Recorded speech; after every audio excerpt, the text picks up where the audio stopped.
The Champlin family is a remarkable family. The first generation, Stanton Browning Champlin, came to Providence from South Kingston, where he had grown up on a farm, and we don't know why, but he was about 12 years old, came up to Providence, was taken in by a grocer on Dorrance Street, who I gather, worked for and stayed in, put him up above the grocery store. He actually lived there.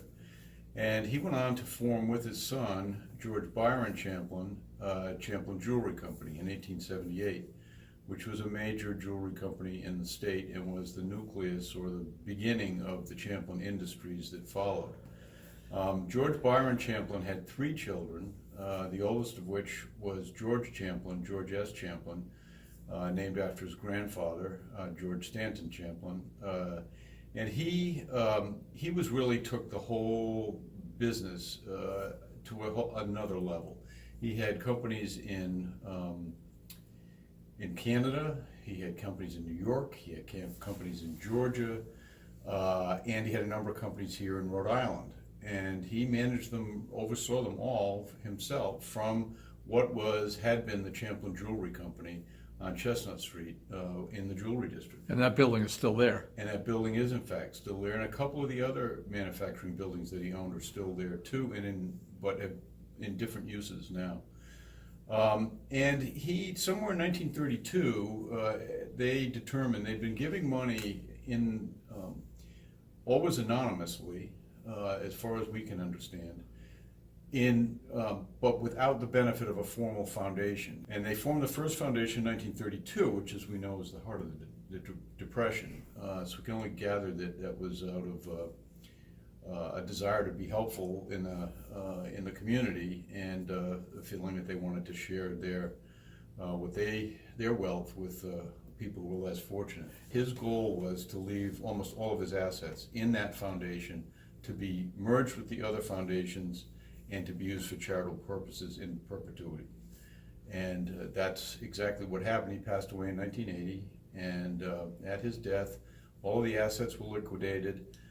His sisters, much of what she had and her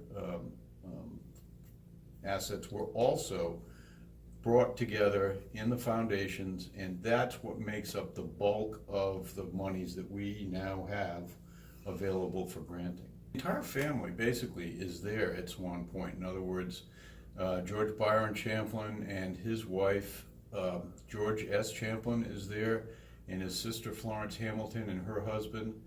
Their sister Hope Neves lived in California.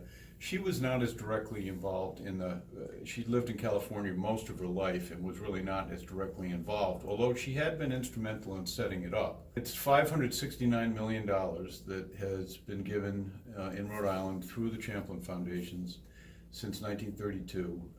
The vast majority of that since 1980, when Mr. Champlin passed away. So about $560 million since 1980.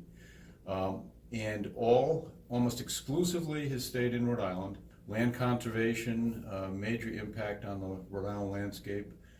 Historic preservation, healthcare, education, libraries, which was a major, major focus of Mr. Champlin's. He felt it was the great equalizer. It was an opportunity for anybody to just go into a library and access the resources that were there at no cost. And everyone had that opportunity, and he wanted to make sure that those libraries were the best they could possibly be.